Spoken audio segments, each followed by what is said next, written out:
So good morning, everyone. So the one thing that I insisted upon when we were playing today is that I get to introduce Jim today. So you can read about Jim Robinson's biography in the materials that Adrian and Dan put together. So I won't highlight everything, but I want to say a few things about my friend Jim Robinson. You know that he's a builder extraordinaire. He is a 1980 graduate of Southwestern College. What that doesn't tell you is his ties and his family ties run very deep in Winfield, which I'll talk a little bit more about. But he is a builder through and through. So he graduated from Southwestern College in 1980, went on immediately to the University of Kansas School of Law and graduated in 1983. He has served in a number of capacities. He is currently a partner at his law firm of Height, Fanning, and Honeybucket. And he is incredibly well known in the circles in Kansas, really as an advocate. As I think about Jim and his professional experience, he's an advocate.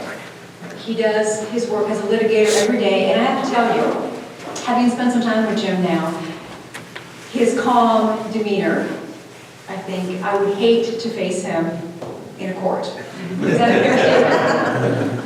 I don't know. I would. I would not want to, so.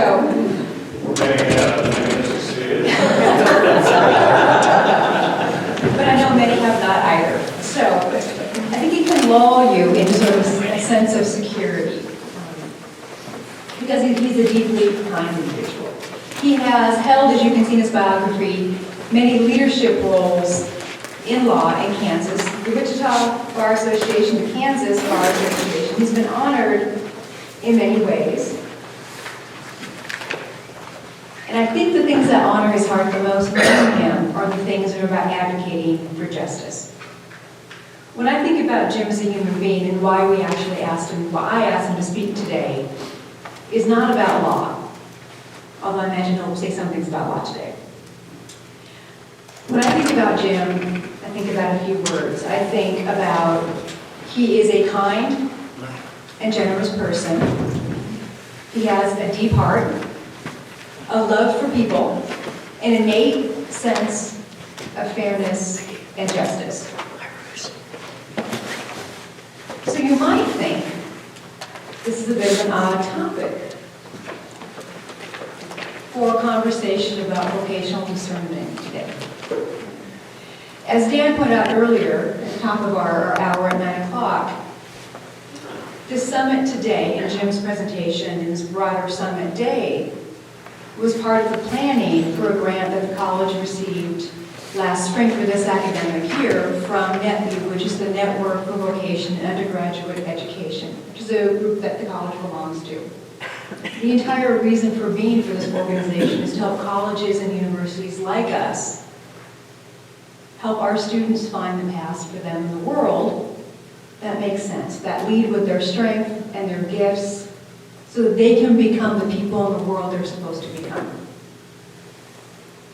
What I hope you take away today is I hope you learn some about Americans and the Holocaust, of course. But what I hope you see, more than anything else, is Jim's calling in life, outside of being a wonderful attorney that he is. I would ask you to think about why we do what we do. Why are we called to the things that we're called to do in the world? I don't know, I don't want to ruin any of the surprise, but how many of you know, and I did not have the pleasure, of course, of knowing him, but how many of you in this room know Jim's father, Forrest Robinson? Oh, I think it's a hometown crowd for Jim. I guess I don't need to speak. You don't need to. I think they want you to anyway. You're not getting out of it now, my friend. But so you have maybe a sense of the work that his father was doing. His father was a much-loved Methodist minister here in town, and I think while you were in college, was also an interim Southwestern College president in 1980. So as Jim talks, what I would like you to think about, and what I'll be thinking about, is why does Jim do this work? Why is he here with us today to tell us about Americans and the Holocaust? What does it say about who he is, about who we are, and how we can be humans in the world? So the last thing that I will say about Jim is this. As a builder extraordinaire, he was also honored by being inducted into Social Science Hall of Fame in 2009. So, are you ready? Okay. He's ready. With that, yes, he was born ready, I think. But I look so forward to hearing more about Jim's family, his father, and I hope you do too. Jim, join us.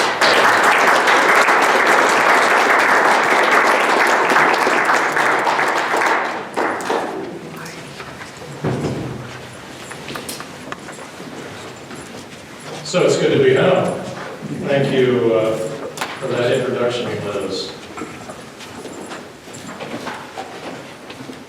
We as Americans cling to a myth.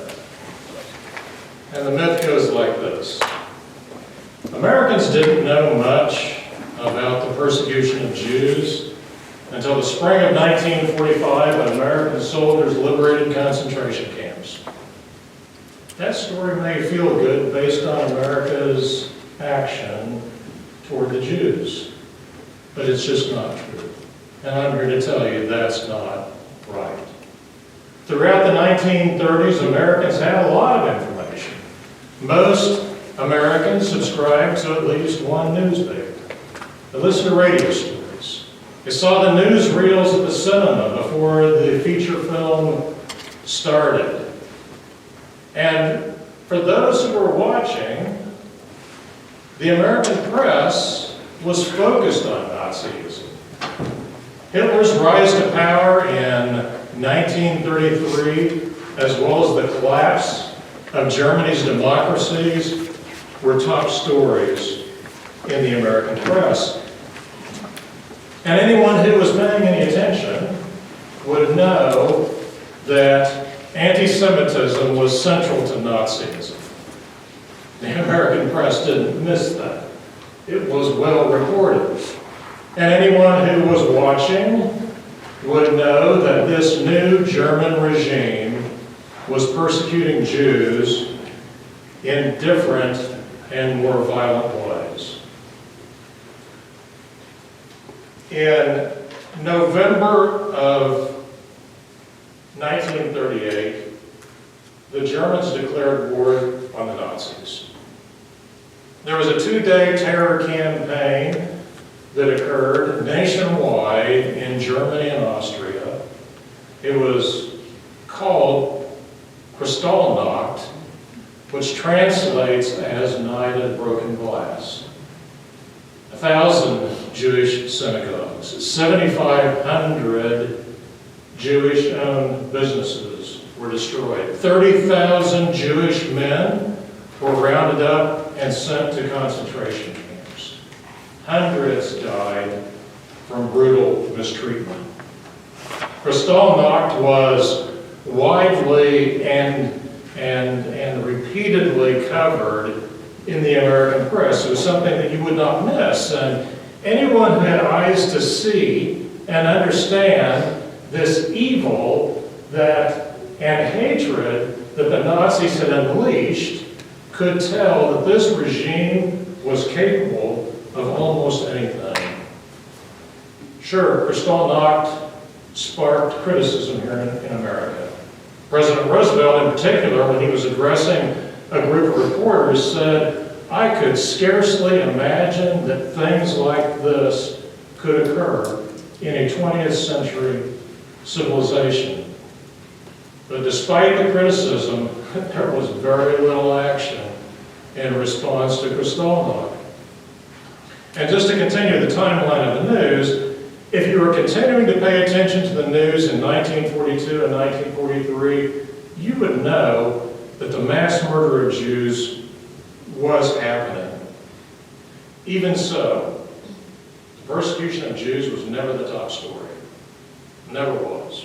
Never hit the front page, except for unusual situations like this. And the reasons for that are complex, but In the 1930s, the big story was the Great Depression.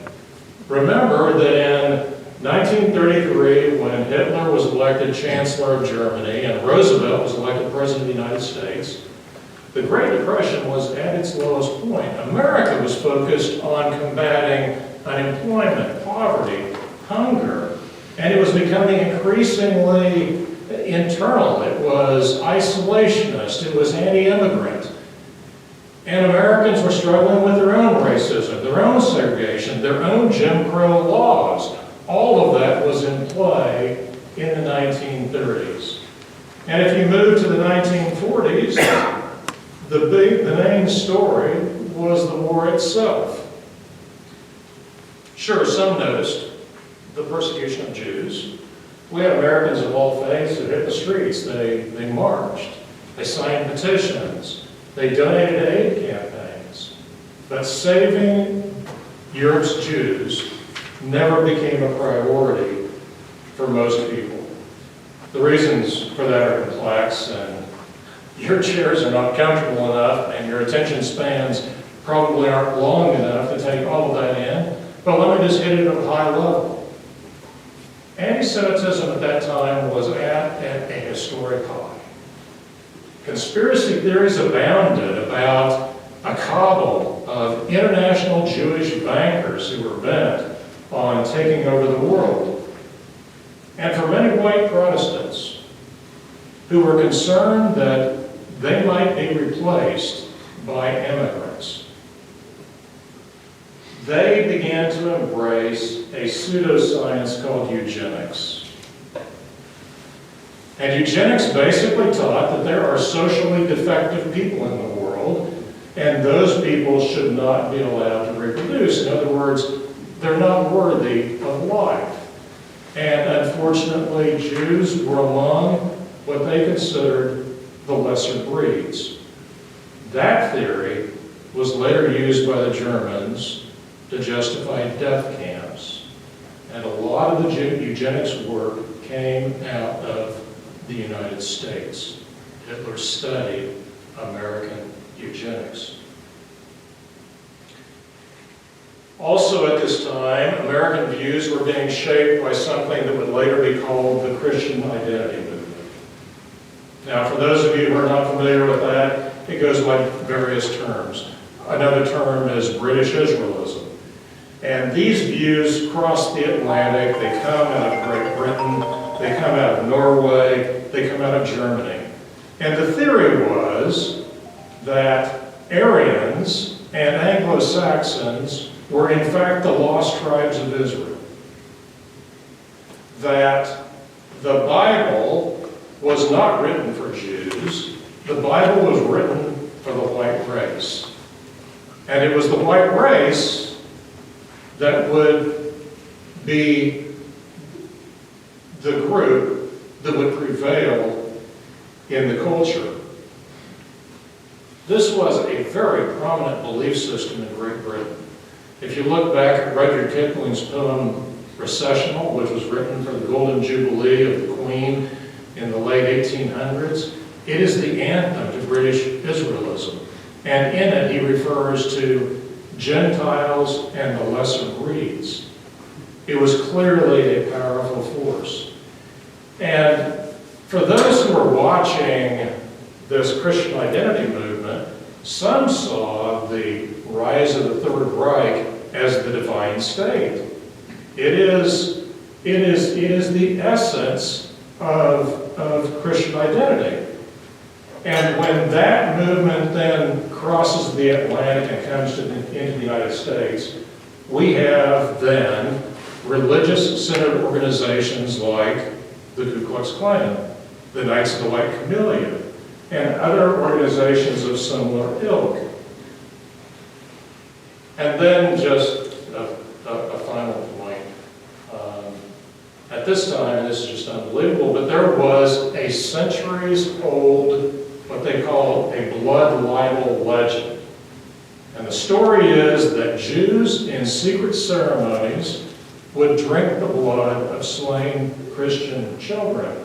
This had gone on for centuries, and if you've read anything about QAnon, you'll see that that theory is still around and is prominent in that way of thinking. Now, from all of this, you would think that Jewish influence in America was pretty profound.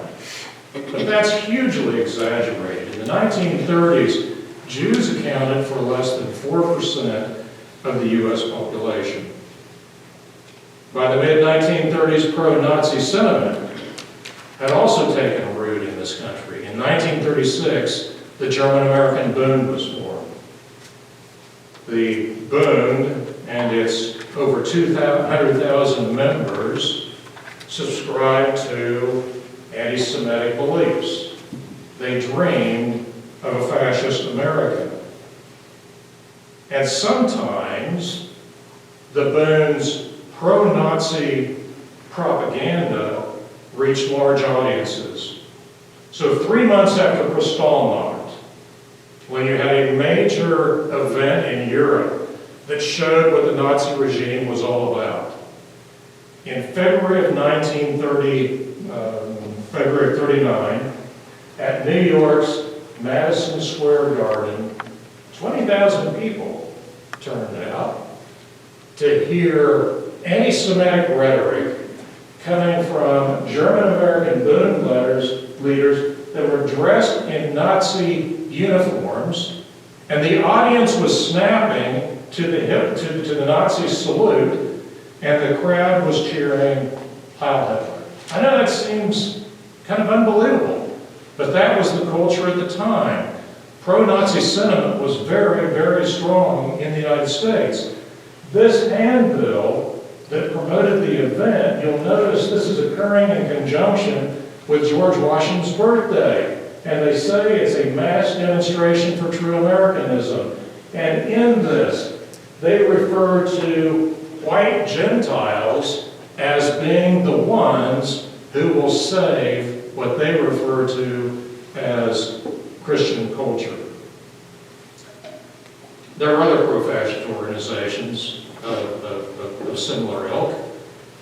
And there was also the America First movement. America First and its famed national spokesman, the aviator Charles Lindbergh, he espoused anti-Semitic rhetoric, as did many captains of industry, believe it or not. One in particular was Henry Ford.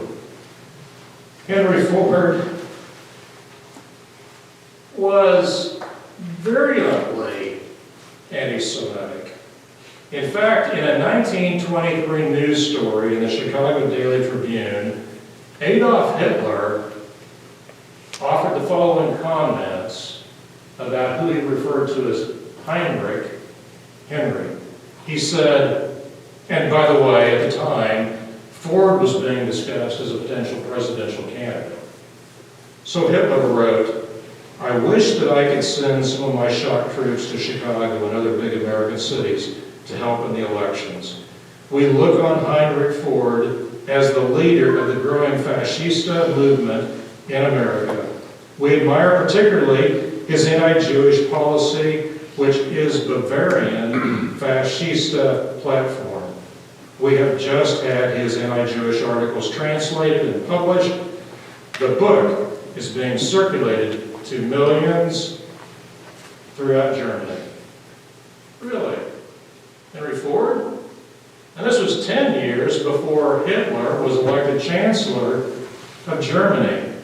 But it's against this very complex backdrop of all these things I've described that even though the press was continually reporting about the persecution of Jews, few Americans made a priority of protecting Nazis' persecuted Jews. Americans generally disapproved of the persecution of Jews. Here's a poll you see, this is post-Kristallnacht. You see Americans saying 94% disapprove. But it also shows America's willingness to act on behalf of the Jews. And you see that only 21% were saying that more Jews should be allowed to come to the United States. This 1938 cartoon, I don't know, am I blocking your view? Can you see? This 1938 cartoon from the Sacramento Bee pretty well sums up the entire situation with the world community and Hitler and his attack on the German Jew. This 1939 cartoon from the New York Daily Mirror is criticizing the United States because of a ship that had sailed from Hamburg called the St. Louis. There were 937 persons on this ship. They were Jewish refugees. The United States refused them entry. Canada refused them entry. Cuba refused them entry. They returned to Europe, and of the 937, 254 were murdered in the Holocaust.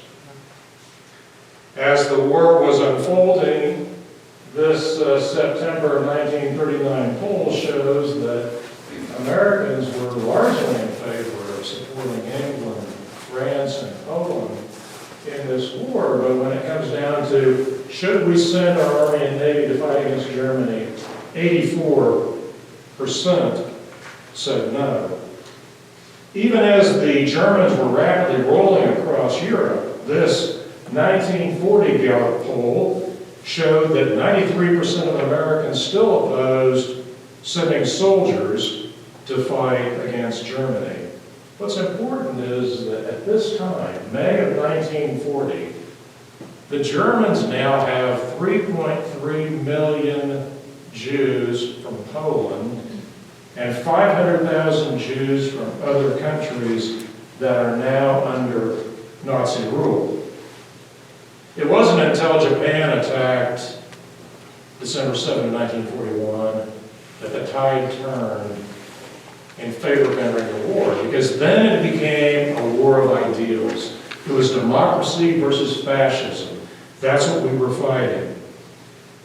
But earlier, in the summer of 1941, the Nazis had already started their mass killing campaigns through their mobile killing squads in the Soviet Union. 700,000 Jews were shot to death. And by this time, construction had begun on crematoria and gas chambers in 3 killing centers: Belzec, Auschwitz, and Kelno. In January of 1942, the Nazi leaders secretly met at a villa outside of Berlin called Wannsee. And at the Wannsee summit, they approved what they called the final solution to the Jewish question. And it was to eliminate Europe's Jews in a very systematic way. The Nazis then built 3 more killing centers, all in Poland. There were no killing centers per se in Germany, all in Poland. And those centers were Sobibor, Treblinka, and Majdanek. By June of 1942, news of mass murder has reached the American people. This story is about something that happened in Kelno, and I say that in Polish it's Chelmno, Kelno. In Kelno, Poland, the Jews were rounded up and they were herded into hermetically sealed mobile vans, and they were killed with carbon monoxide. This story had reached the American press because there were 3 eyewitnesses who escaped, who were witnesses to the murder. These 3 eyewitnesses were Jewish gravediggers. Their grisly slavery in Kelno was to bury the survivors. Well, they escaped.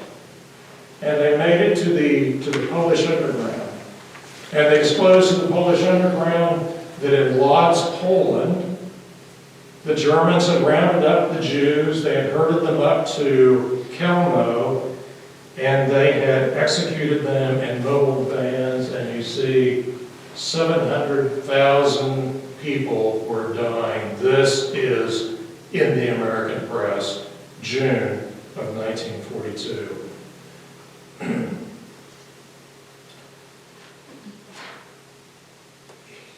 Here is a July 2, 1942 story in the New York Times.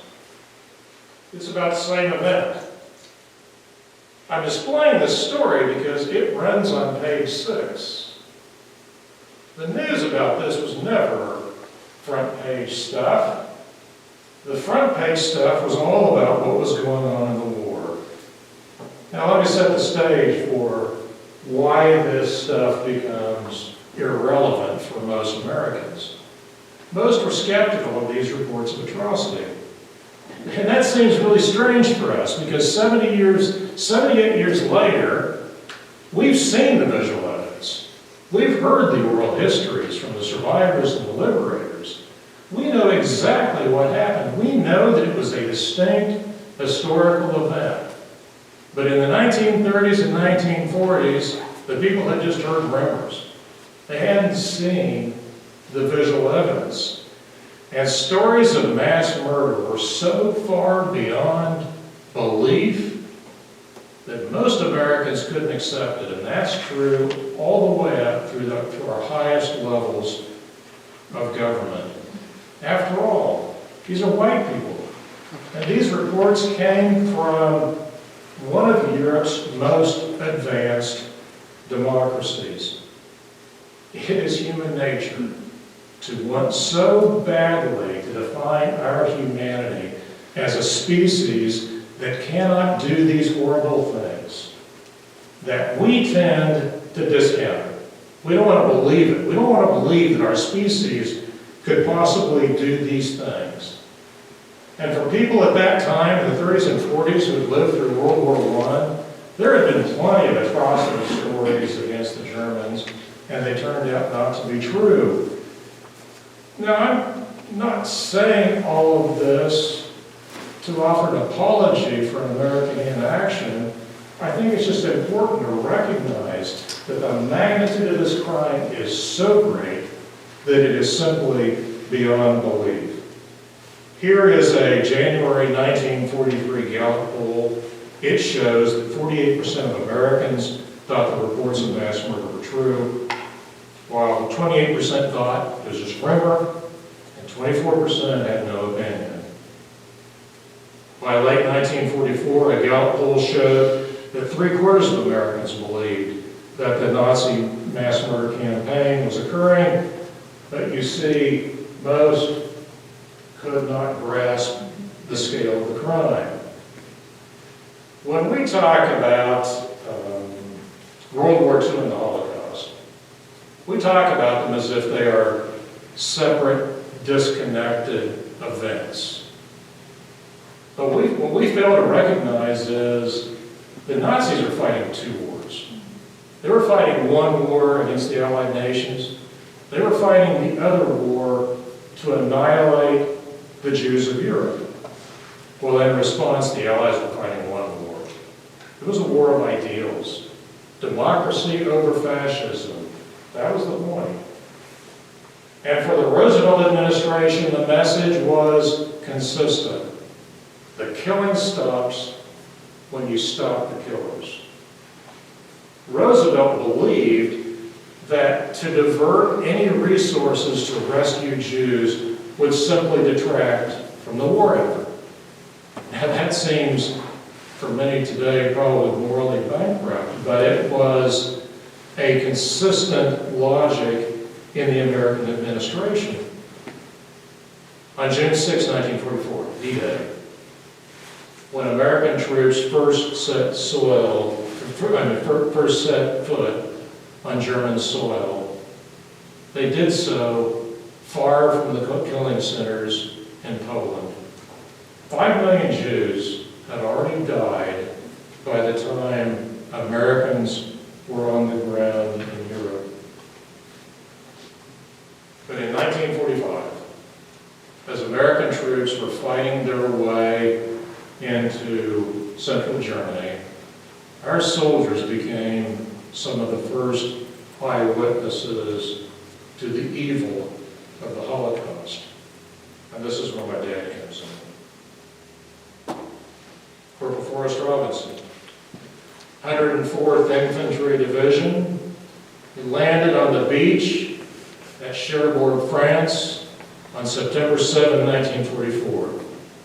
It was his birthday. He's 22 years old, just a skinny college kid from Winfield, Kansas. By October of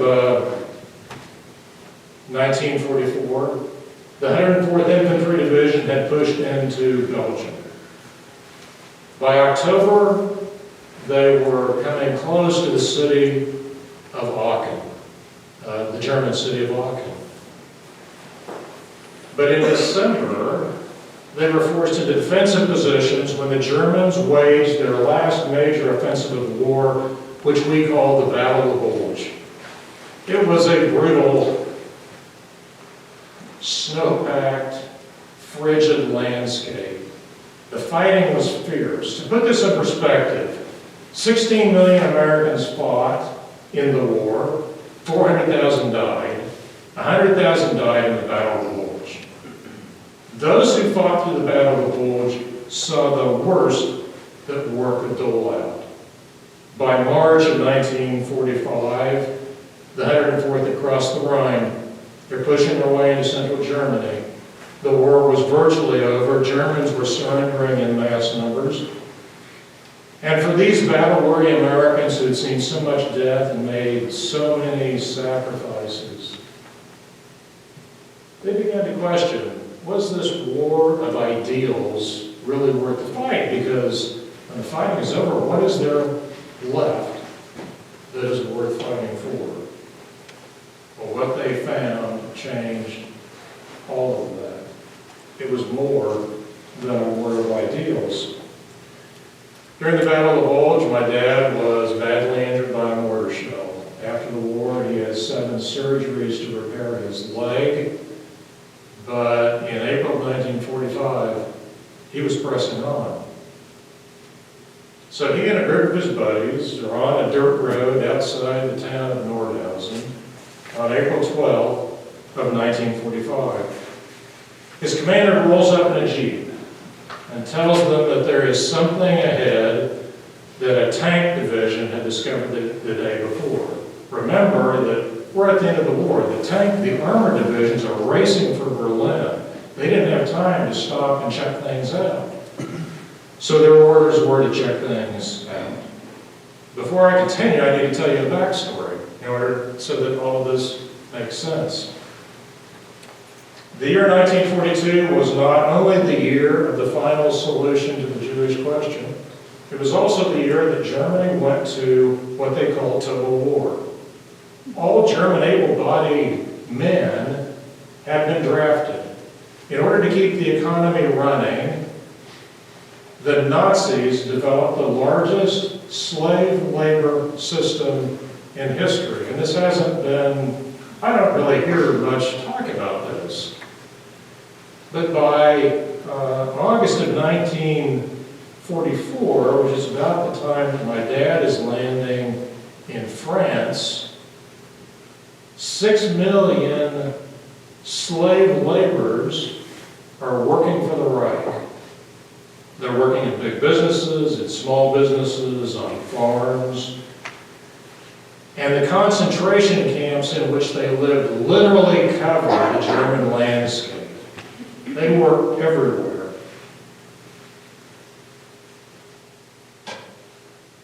Germany's V-2 rocket. It was the world's first long-range ballistic missile. It was the forerunner of our cruise missile. It traveled at supersonic speed. It would impact without an audible warning. Its predecessor, the V-1, had rained terror in the Battle of London. The V-2 was being used in the Battle of London too, and it was responsible for the loss of about 50,000 lives. The Germans were developing this weapon to try to strike New York and Washington. They thought that this weapon would bring about an end to the war. In 1943, based on intelligence, the the British Air Force bombed the Peenemünde rocket facility. It was an underground rocket facility that the Germans used to build the V-2 rocket. And when that occurred, the Nazis just moved the entire production into underground tunnels in the Harz Mountains near Nordhausen, Germany. The place was called Mittelbau-Dora, Middle Metal Works Dora. And its operations began in August of 1944. That was just a month before, again, my dad lands in France. You may recall the name Werner von Braun.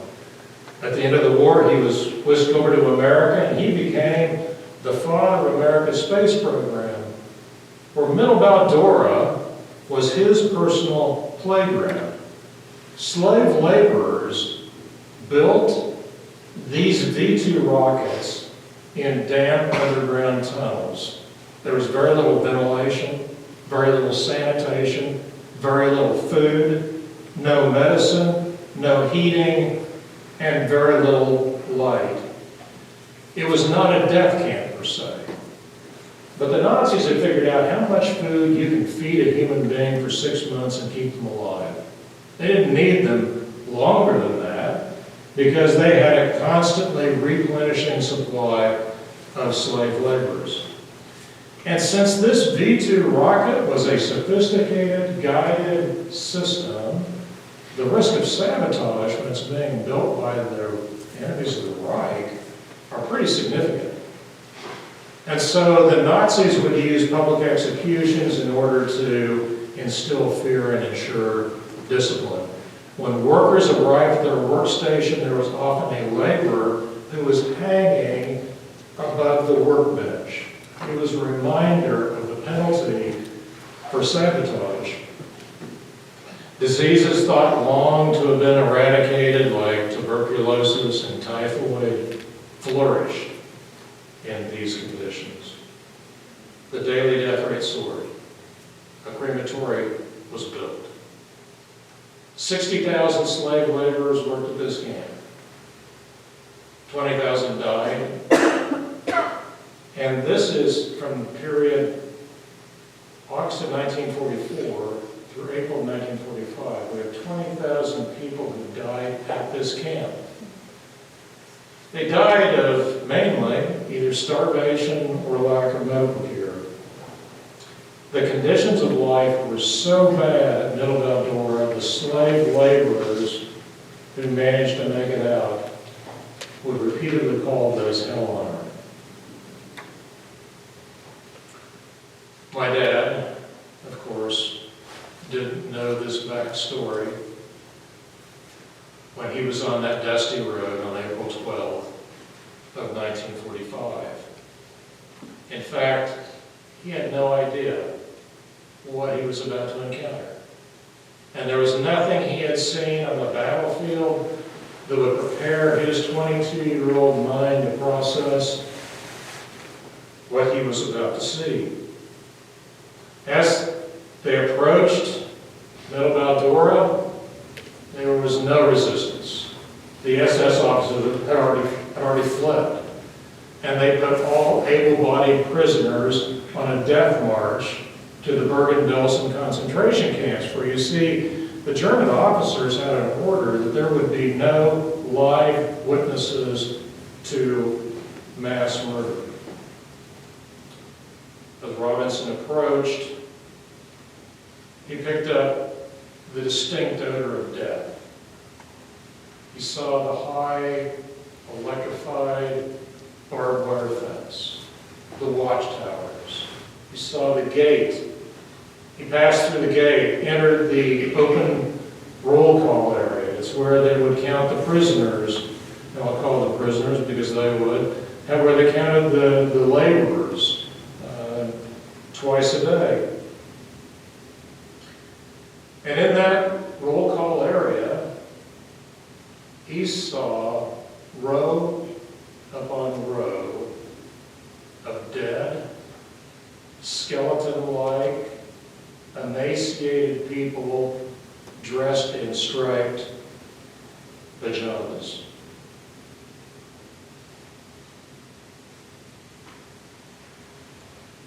They were bloated, distended.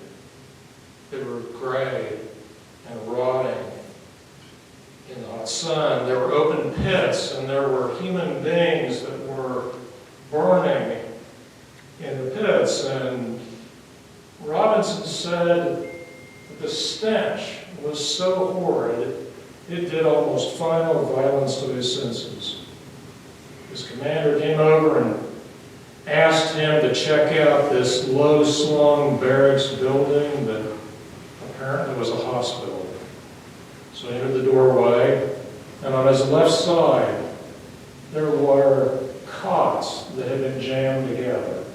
And on those cots were the dead and the dying. He guessed that some of the dead had been so for weeks because they were bloated and distended. They emitted the foulest gases, and occasionally someone would stir on one of these cots and cry for help. But Robinson felt helpless. He wasn't a medic.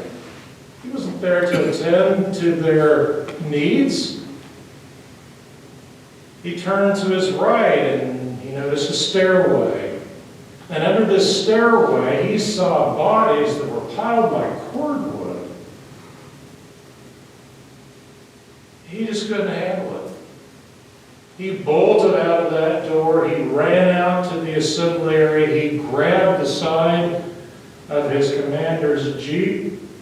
He raised his head to the heavens and he cursed God in the vilest language. How can there be a God? He then collapsed over the side of the jeep and he vomited. Mercifully, he had no memory of what he did for the next 2 weeks. But we know from newsreels at the U.S. Holocaust Memorial Museum exactly what they did. They went into the town of Nordhausen, they rounded up all the able-bodied people, and they put them out collecting corpses and burying the dead. And they did that for 2 weeks. Now, before reaching the camp, my dad had picked up a German spy camera. It would fit in the palm of your hand. And in the camera, in the camp, I suppose that he shot the rest of the roll of film to prove what his 22-year-old mind could not fathom. Those photos are now in the permanent collection of the U.S. Holocaust Memorial Museum. The photos are graphic. I have 2 with me. Feel free to turn away. You don't have to see these for sure. But this shows the bodies in the roll call area. Another area of just bodies piled. So there you have it, Corporal Robinson, my dad. On April the 12th, 1945, his commander-in-chief also died at Warm Springs, Georgia. Franklin Roosevelt died when he was at this camp. Not only that, but on April the 12th of 1945, his Supreme Allied Commander, General Dwight David Eisenhower, was touring Ohrdruf, which was a concentration camp that was connected to Buchenwald. And at Ohrdruf, Eisenhower wrote, "The things I saw beggar description. The visual evidence and verbal testimony of starvation, cruelty, and bestiality were so overpowering as to leave me a bit sick. I made the visit deliberately in order to be in the best position to give firsthand evidence of these things, if forever in the future there develops a tendency to charge these allegations as merely propaganda." Generals George Patton and Omar Bradley were also with Eisenhower.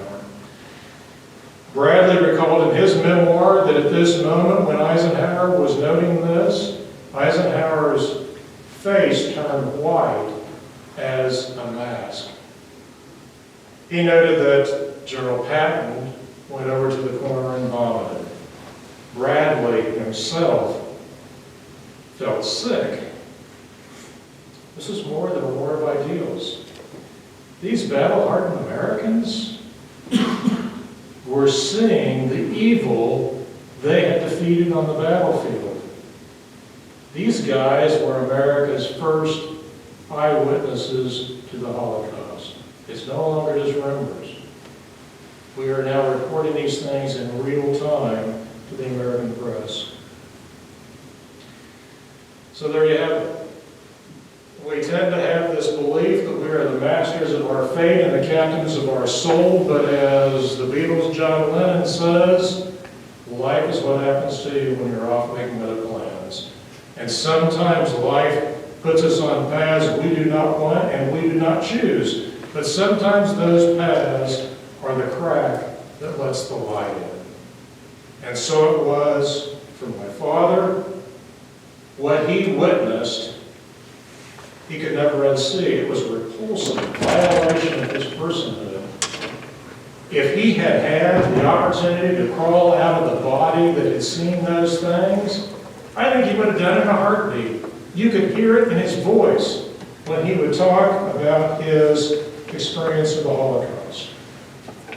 Late in life, any memory of these experiences would leave him sick, but he was also troubled by a rising chorus of anti-Semitism and Holocaust denial.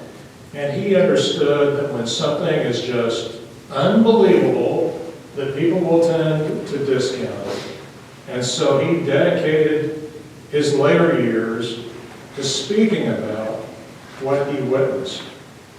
And so for about 5 years, beginning in 2006, he made over 126 presentations spanning from North Carolina to Los Angeles. And for some of those presentations, I was his ears because, as most of you know, he lost most of his hearing in the Battle of the Bulge. And so, in order for him to dialogue with an audience, he would need me to translate the questions that were coming. I saw many of these presentations. I never saw him do it without crying. The grief was always with him. 78 years ago, World War II ended. We are now at an interesting moment in history. Those who lived through the war, the survivors, the liberators, they are passing. It won't be long before there are no longer any living witnesses to the Holocaust. A 2020 national survey of millennials and Gen Zers reported very low Holocaust awareness. 20% said that the Jews started the war. And that's where I come in. I owe it to the survivors and the liberators to continue telling their story. Now, some prefer to write off the Holocaust as just some historical aberration. Sure, this was an extreme example, but it's not outside of our history. If we just look at our history since World War II, we see genocides in Cambodia, Bosnia, Rwanda, Sudan, Myanmar, the list goes on. And each time it happens, the world says, never again. But for generation after generations, the same political and moral blind spots that allow genocides to occur remain. And it's for that reason that if we treat the Holocaust as something outside of our history, rather than struggle with it as something that is integral to the human condition, we do a great disservice to the victims. Here's a 1945 Gallup poll. So even after learning of the horrors of the Holocaust, seeing the visual evidence, Americans particularly moved to provide refuge to Germans Jews or Europe's Jews. Remember, this is a nation of immigrants. And yet, we only have 5% who are willing to increase the quota to allow Jews to immigrate to the United States. When we confront this history, people typically ask two questions.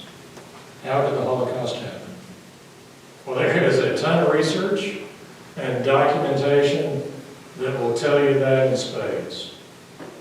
The more difficult question to answer of the two is, what would I have done? What do we do when we see injustice? What is our obligation? These are deeply personal questions, obviously. They're not hypothetical ones.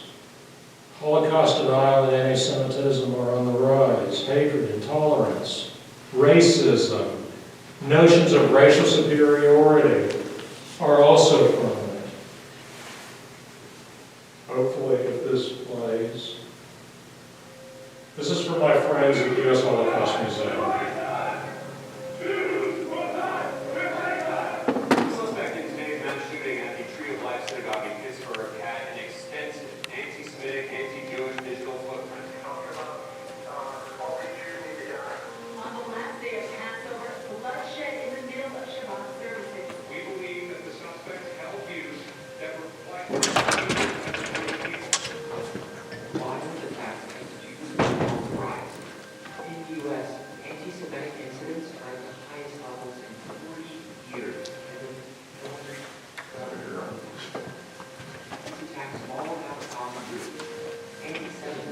Anti-Semitism means prejudice against or hatred of Jews, and it can take many forms. The Holocaust, during which Nazis and their collaborators murdered 6 million Jews, is the worst example of anti-Semitism in history. But it also exists in daily life. A popular meme depicts a man meant to be Jewish with exaggerated, grotesque features. A social media influencer makes a joke about the Holocaust, or does a Nazi salute in a video shared with millions of followers. Hateful hashtags trend on Instagram. School buildings are defaced with swastikas. Someone argues that Israel doesn't have the right to exist. These are all expressions of anti-Semitism that can become dangerous if left unchallenged. Sometimes, anti-Semitism doesn't sound like hatred. It might even sound complimentary. For example, believing that all Jews are good with money can open the door to more overtly anti-Semitic beliefs, such as all Jews are greedy. When repeated over and over in one question, stereotypes can be accepted as true, and that can eventually lead to biases and hatred of an entire group. The Holocaust began with words, not killing. And while there's no direct connection between sharing a meme and violent attacks, when left unchecked, anti-Semitism creeps into all aspects of society and starts chipping away at democratic values. The more you hear or see anti-Semitism in your social media feed or casual conversations, the more accustomed or numb you become to hateful and dangerous beliefs and behavior. Which is why it's important to never ignore it, overlook it, or accept it.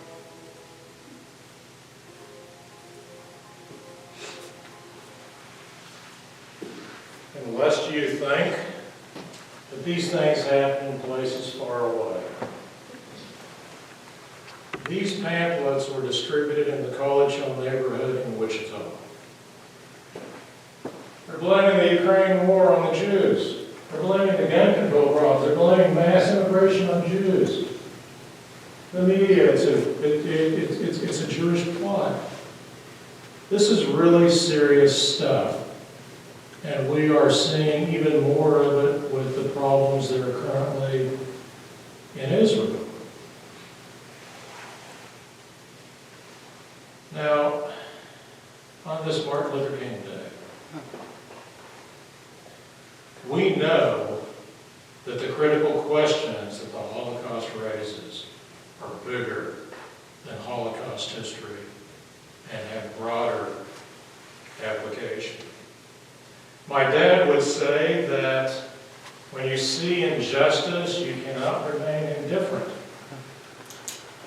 That was the essence of his message to every audience that he spoke to. And it was probably what propelled him to become involved in integrating diners and barbershops in the 1960s, or engage in the war on poverty, or any of the many things that he did, his service as a United Methodist pastor, his commitment to Habitat for Humanity, his run for the governor in 1974. He wouldn't be the same person but for the experiences that he had. And that's why I said sometimes these experiences are the crack that lets the light in. There is a writer, his name is Colin Morris, and he wrote a book in the 1960s called Unyoung, Uncolored, and Unpoor. And he has this great image. He says that a jeweler well understands that you don't just display a diamond. You put it on a piece of black velvet. Because once it's on the black velvet, you see the character. And sometimes you need those contrasts in order to bring it to the fore. My dad probably never would have spoke about matters of this type, but for the experience that he had. And my dad was right in speaking up about this, because great crimes begin with little things. And if we don't stand up and prevent little things from becoming great crimes, we are not the civilization that we claim to be. And that's not to say that we should live our lives with a sense of foreboding and paranoia. It is to say that we cannot remain passive when we see injustice. The history of the Holocaust, or the history of the Holocaust, cannot be viewed in isolation. Sure, Americans, millions, sacrificed and died during World War II to defeat fascism. And we should rightly celebrate that.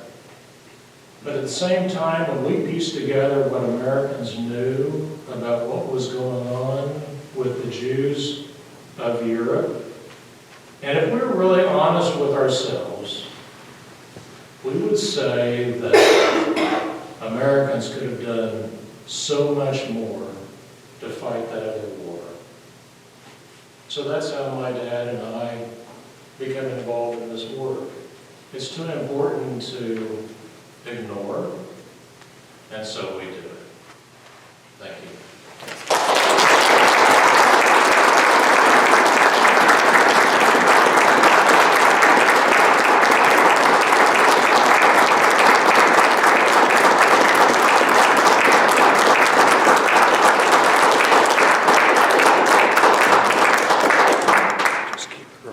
What questions or comments do you have for Jim?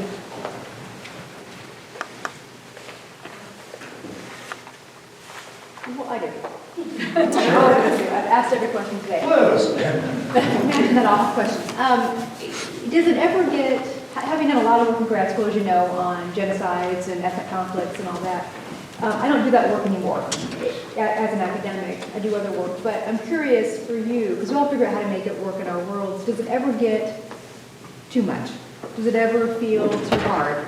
Does it ever feel like a burden to you? I'm just curious. Well, frankly, it feels like everything else. You feel like Sisyphus pushing a boulder up the hill. Sometimes it works, sometimes it doesn't. But you never stop trying. You never know what is going to work. A friend of mine, her name is Belinda Bloomberg, and she's a PhD at the Holocaust Museum. She focused on an exhibition involving Cambodia. And in Cambodia, if you remember, the Khmer Rouge murdered most of the intellectuals and tried to remake society. And she said personally that she's dealt with the Holocaust forever, But that situation was even more grotesque for her because it wasn't systematic clinical killing like the Nazis. These were pitchforks, they were sledgehammers, they were shovels that were used to kill people systematically. And she said that she had a really tough time doing this thereafter. So it can become overwhelming, but it is what it is. It's We're pretty overwhelming. we're like a prisoner to this history. Yes. Jim, I was with you when your father received recognition in the Senate office building for his efforts in 1945. Would you, and I've just read Rachel Maddow's prequel, the book that is another lens on what you've been talking about in terms of what is happening now. I remember what impressed me most about that event where your dad was recognized was the response of the Jewish community that day. You might want to share a bit of that, but in terms of what's happening in our world today and the contacts you've had and the relationship you live out, and thank you so much for continuing. I heard your dad many times share his story. I wasn't at all the 160, but I was in a good dozen times that he shared his story. Yeah, thank you. Yes, so let me just tell you how we connected with the Holocaust Museum. For starters, probably not many of you know that story. So late in life, my dad had a lot of stuff from the war. He had guns, he had Nazi flags, he had medals, he had photos. It was extensive. And he just couldn't look at that stuff anymore. But there was one item that he kept, and it was always in his center desk drawer, always on the left side, and it was a white envelope that was folded over. And as kids, we were told we couldn't open that envelope, but as kids do, of course, we did. And that envelope contained these photos that I showed you. Those photos were always close to him. They didn't ever go very far. But late in life, as he's getting rid of all this stuff, because he just can't look at it anymore, he wants to discard it. I said, you know, Dad, I've been to the U.S. Holocaust Museum. And they take photographs like what you have. And my dad thought about it for a while, and he called me up and said, you know, I think I'd like to do that. I think I'd like to donate photographs. So I already had scanned images, and I sent scanned images to the executive director of the Holocaust Museum. I didn't know her at all. I got a very polite letter back, and the letter said, you know, thank you for this offer. We get many of these kinds of offers.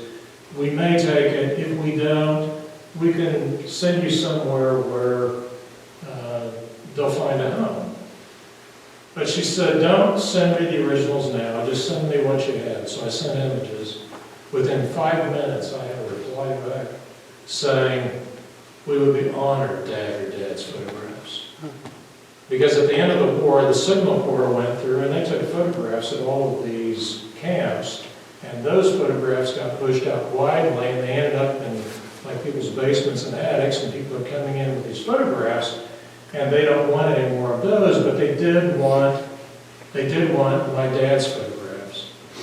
So we went in and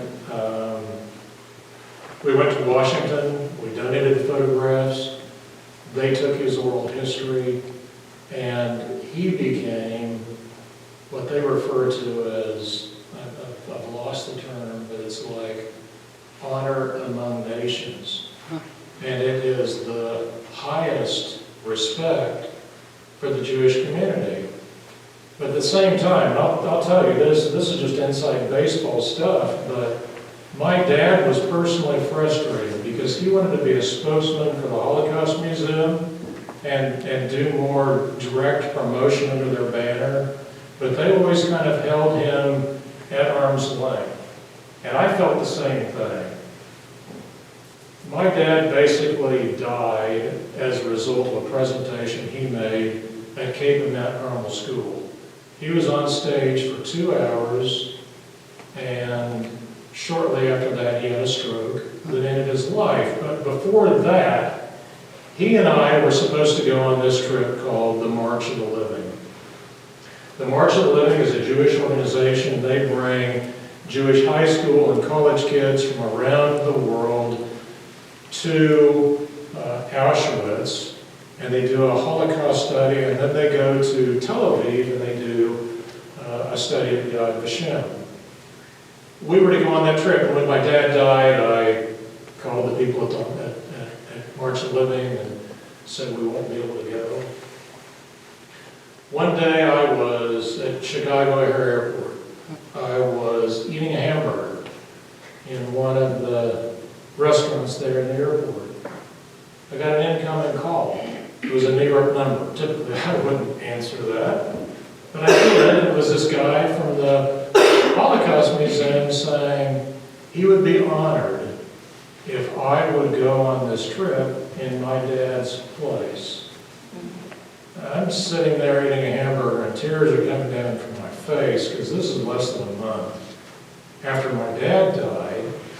And I said, yeah, I need to talk it over to my wife and maybe we'll go. Long story short, we get over there and I'm with 16 other veterans. They're all between the ages of like 88 and 93. A lot of these guys approached the plane in walkers or some in wheelchairs. By the time they got over there, these guys are like superheroes. They're no longer using walkers. The Jewish students are there, are treating them like they're heroes because they're able to say, you were at such and such camp, so was my ancestor, and but for you, I would not be here. And these guys were just triumphant about it. But I had a dialogue with one of the young Jewish high school students from Florida. And she said something to me that haunted me greatly. I was telling her what my dad did. And she said, and he's Christian? Like, oh, sing. That was, that was just rocketed right through. So yeah, the Jewish folks were very supportive. But as a leader of this March of the Living trip later said to me, he said, Jim, we don't hand out scorecards that tell these people who the good guys are and who the bad guys are. And so they're always on guard. And that's just the way it is. I get that. I get that too. Sorry for the long story.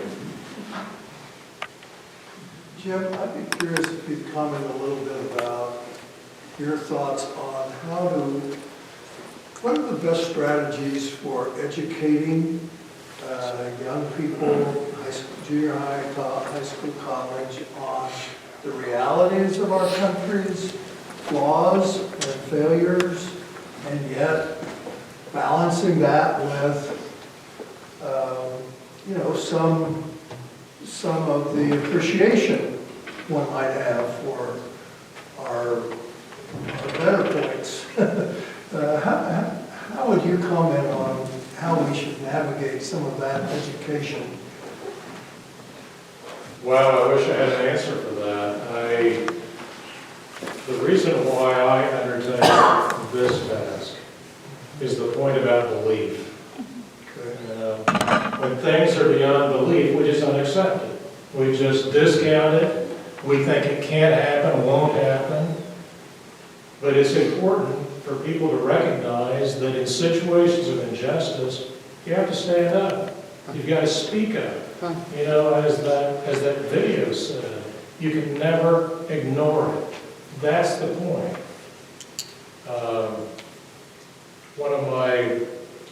One of my musical heroes, Joni Mitchell, in her song, The Big Yellow Taxi, had the line, "Don't it always seem to go that you don't know what you've got till it's gone? They pave paradise and they put up a parking lot." That is the reality of the situation that we face, that unless we can convey to the next generation what they really have, they won't know it when they lose it. Civics education is so important from start to finish. These stories about the Holocaust, so they see that the human condition includes the ability to commit these horrible crimes, will hopefully help them understand that when they start piecing together the story, that this could be a very difficult circumstance. But they've got to want it. I've been intrigued watching, or in my own little way, visiting and whatever, Germany's attempt to educate its young people about its history. And frankly, I think they've done a little better job than sometimes we do with our history of not just Jews, but on Martin Luther King Day, you know, we need to talk about the atrocities that occurred throughout our history of slavery and Jim Crow and lynchings and Ku Klux Klan are part of our history too. But I think you're right. We have to do it in some way. Well, Germany has the same problems that we have. In 2012, I took my son and wife on a trip through Germany. We were basically tracing my dad's steps, so we went to Nordhausen. And Nordhausen is in the former East Germany. So in Nordhausen, they either speak German or they speak Russian. There were very few English speakers there. But as we were traveling through the countryside by train, we saw a lot of Nazi graffiti, swastikas, pardon the language, but slogans like "fuck the police," very anti-authoritarian stuff. And I talked to the hotelier there, and he said, you have to understand that when the wall came down, it didn't benefit all Germans. The West Germans did really well, but the East Germans, they had more of an agrarian, small, factory kind of community, and there are not economic opportunities for kids. And these kids are turning to authoritarian stuff. I mean, we see that in our own country with kids who are gravitating toward authoritarian type messages because they just believe that they've lost control. They have no control, they have no future, they're not going to receive the bounty. And I don't know how we fix that, but let me just tell you one last story. The reason why my dad really got involved in telling this, he became sick one day in Dresden, Germany. Dresden was the cultural capital of Germany. A lot of fine writers, poets, artists. It was not a military target. Well, the Germans decided to bomb Coventry, England. And the Allies had already conquered the Enigma machine, so they were able to break the code, and they knew that Coventry was going to be bombed. And Churchill decided he wasn't going to alert the people of Coventry, because to do so would disclose that they had broken the German code. He allowed it to be bombed, but he vowed to destroy Dresden. It wasn't a military target. So in February, or late January of 1945, my dad was in Cologne, Germany, and he said the sky turned black with bombers, just bombers everywhere. They leveled Dresden. They firebombed it. Temperatures on the ground reached 2,500 degrees. 25,000 people died in Dresden. Died in Dresden. And for the Nazis, this is their Holocaust. Because in their view, the war was over. There was no reason for the Allies to do this. There was no military advantage there.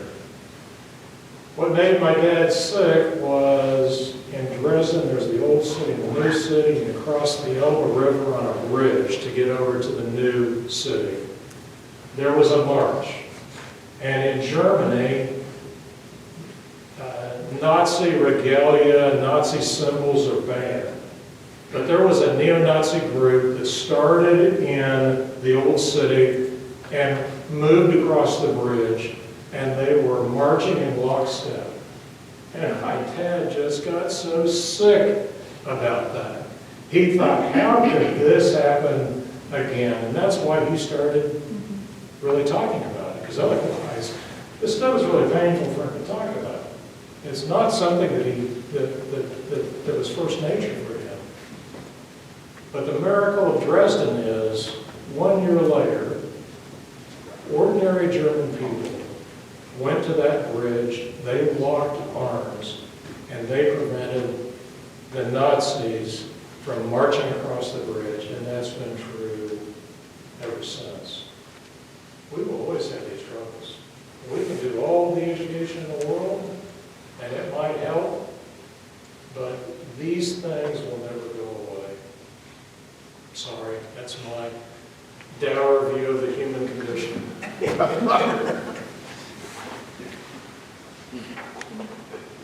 Anybody have that last question?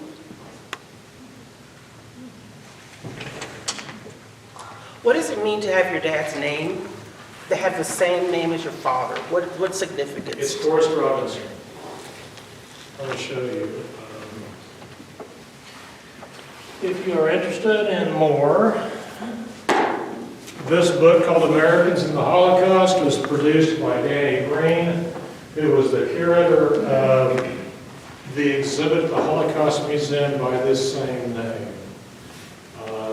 It's very good. This book is called The Liberators. It's written by Michael Hirsch, and it actually has my dad's story in the book as well, along with a lot of others. And if you've not seen the Ken Burns documentary, Americans in the Holocaust, please see it. The one thing that he does better than anyone is to link what happened in Nazi Germany with America. Let me just do this very quickly. Hitler studied the American eugenics movement. It was what became the justification for death camps. Hitler also studied Jim Crow laws. It's what prompted the Nuremberg laws. He also studied American resettlement of Native Americans on reservations. That's what prompted the ghettos that were formed in Warsaw and other places. And Zyklon gas. It was an insecticide that was developed in Germany. Its American licensee was the American Cyanamid Company. The largest market for Zyklon was in the United States. The U.S. government was using Zyklon on the Mexican border to delouse mass numbers of migrants who were coming across. And then we studied the use of Zyklon as a means of capital punishment. We thought it was a more humane way to kill people. All of this ends up in Nazi Germany. You know, so for us to say, oh, this is just something that occurred, far away, far from it. Germany was watching and taking notes, and a lot of what they did came directly from